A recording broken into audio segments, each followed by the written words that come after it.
shall we move on to her second set of victims? This set of victims involve what must surely be a crime. Her crimes against the non-citizens of Ooh, namely aliens.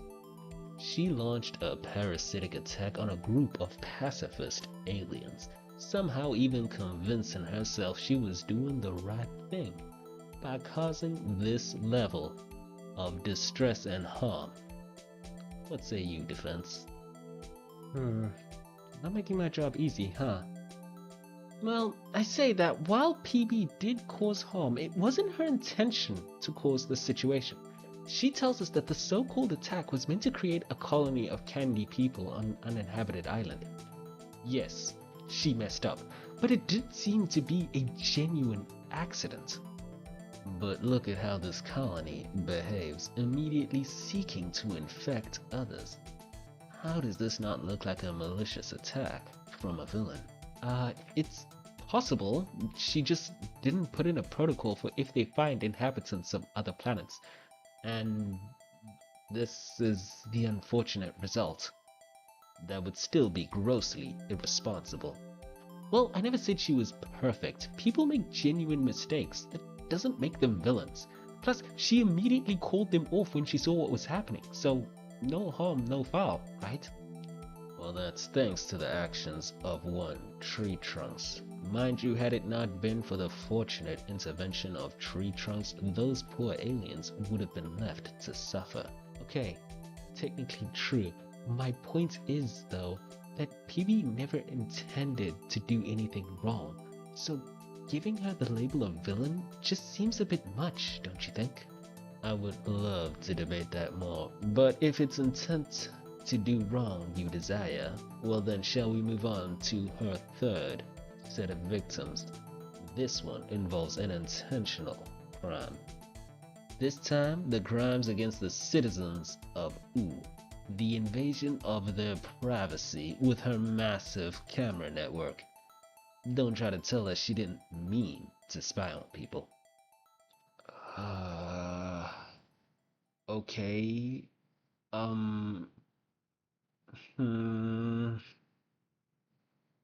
Now, what do you mean, no? I won't try to tell you she didn't do something she very clearly did. Instead, I want the members of the jury to look at the intent, the why she created the system, and hopefully find it forgivable. PB created the system simply to gather information. She needs that information so that she can be in control. And I know that sounds like some villain shiz. Does it ever? But try to remember what kind of environment PB grew up in. A post-apocalyptic wasteland of Ooh, an environment where her intelligence was the only reliable tool for her survival. PB likely learned the harsh lesson that if you're not in control of the situation, you risk being at the mercy of it, which at the time meant risking death. A lesson she clung onto for most of her life. Is it any surprise she's such a control freak when being a control freak has gotten her this far? And I'd like to point out, she only uses that information for the protection of the Candy Kingdom, not for blackmail or malicious attacks on others. So, while yes, she did intentionally commit a crime by invading privacy, I hope this reasoning will allow you to see the crime as somewhat forgivable. Not for malicious attacks on others, you say?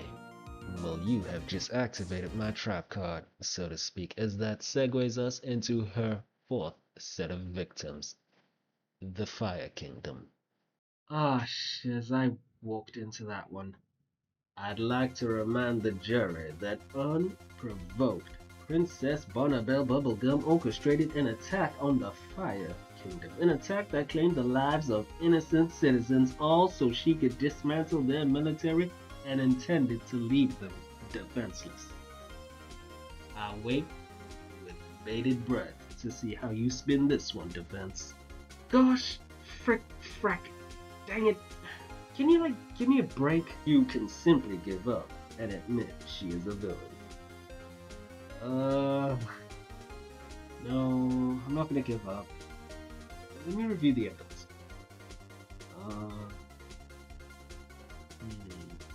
Ooh, wait a second.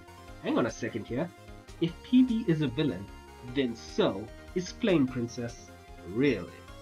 And how's that? Members of the jury, please keep in mind the response of the Fire Kingdom when faced with this crisis.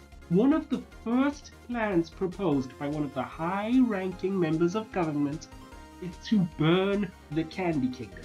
A plan that I'd like to remind you wasn't completely dismissed by the current ruler of the Fire Kingdom, FP. In fact, she says, I'm prepared to do what I need to as a leader. Nothing is off the table. Showing that when push comes to shove, she would consider destroying another kingdom to save her own. Now, I'd like you to imagine if the Fire Kingdom encountered a different crisis and PB wasn't able to solve it. What would happen then? She might have had 5 fire nukes heading for the Candy Kingdom, and PB has no guaranteed way to stop them. PB doesn't want to gamble her kingdom's safety like that. I don't think that necessarily makes her a villain. Her plan still cost the lives of innocent fire citizens. Okay, true, and maybe unforgivable in some eyes, but when it comes to the safety of your own people, I'm sure there are plenty of individuals who would make the same choice as her. Like I said, even Flame Princess would consider burning innocent candy citizens to save her own kingdom.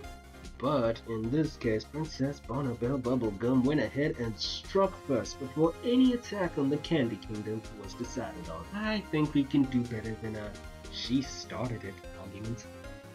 Perhaps, but time runs short, so let's bring out her final and most heinous crime.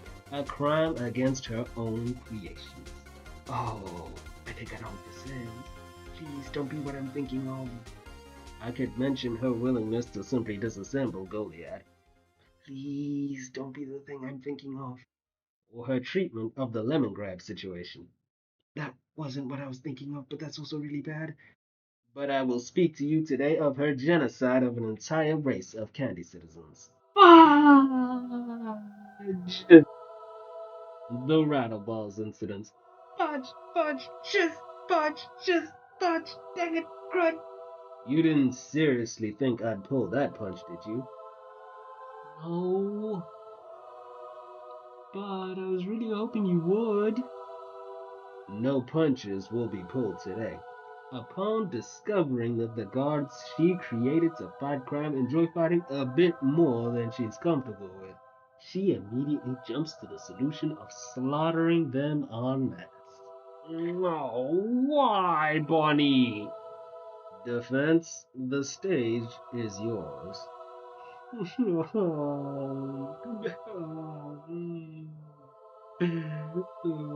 Fudge. Defense, we await your response. Oh. No. Your response can be an admittal of defeat. I might admit defeat. Gosh, dang it. And I was told you liked a challenge. But very well, simply tell us that Princess Bubblegum is indeed a villain, and we may put this trial to rest. No, I like a challenge. Come on, I can do this. Just need to get creative. Yeah. Well, we would like to hear your defense today, as time is almost up. Skynet! I beg your pardon? I said Skynet.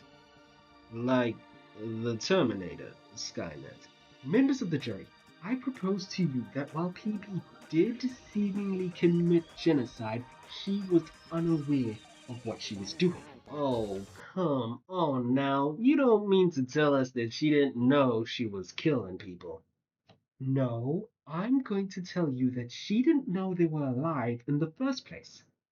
Well, this has got to be an interesting tale. Humor me. Imagine you were the best AI programmer in the world and you helped build a robot that looks, sounds, and acts completely human. It can simulate emotions. It can simulate forming opinions. It can even simulate learning new information.